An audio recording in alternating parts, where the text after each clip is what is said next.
नमस्कार दोस्तों, मैं आप सभी का हमारे चैनल में स्वागत करता हूं।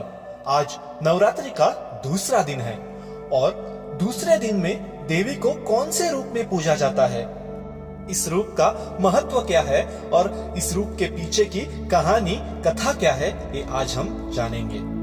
तो नवरात्रि के दूसरे दिन देवी शक्ति को ब्रह्मचारिणी रूप में पूजा जाता है। एक समय था जहाँ पे भगवान शिव की सहचारिणी सती देवी का पुनर्जन्म हिमालय के राजा हिमवंत के घर में हुआ था। सती देवी पार्वती के रूप में जन्मी थी ताकि वो भगवान शिव को उनकी कठोर तपस्या से बाहर ला सके, ताकि उन दोनों की संतान तारकासुर राक्षस का वध कर सके। लेकिन छोटी सी बालिका पार्वती तो नियति की इस योजना से बिल्कुल अनभिज्ञ थी। उसी दौरान एक दिन महर्षि नारद हिमालय के ऊपर से भ्रमण कर रहे थे। उसी दिन उनकी भेंट बालिका पार्वती से हुई।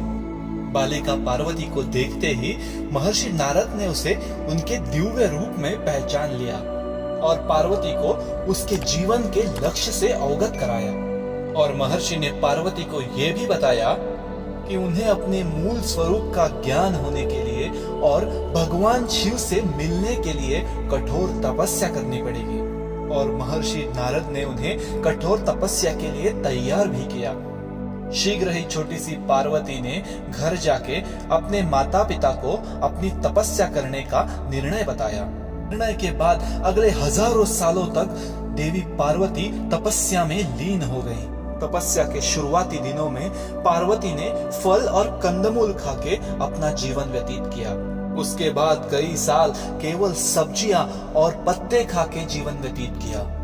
और धीरे धीरे देवी पार्वती ने अपनी तपस्या को इतना कठोर किया कि खाना पीना छोड़ के वो केवल तपस्या में लीन हो गई।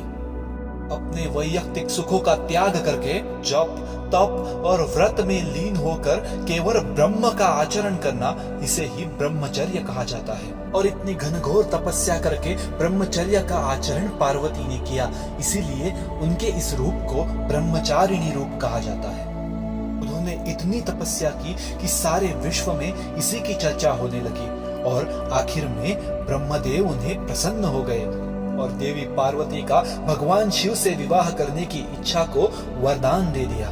तो दोस्तों, ये थी नवरात्रि के दूसरे रूप की देवी शक्ति के ब्रह्मचारिणी रूप की कथा। तो आज यहीं पे विराम लेते हैं और कल हम फिर आएंगे नवरात्रि के तीसरे दिन की कहानी के साथ। धन्यवाद।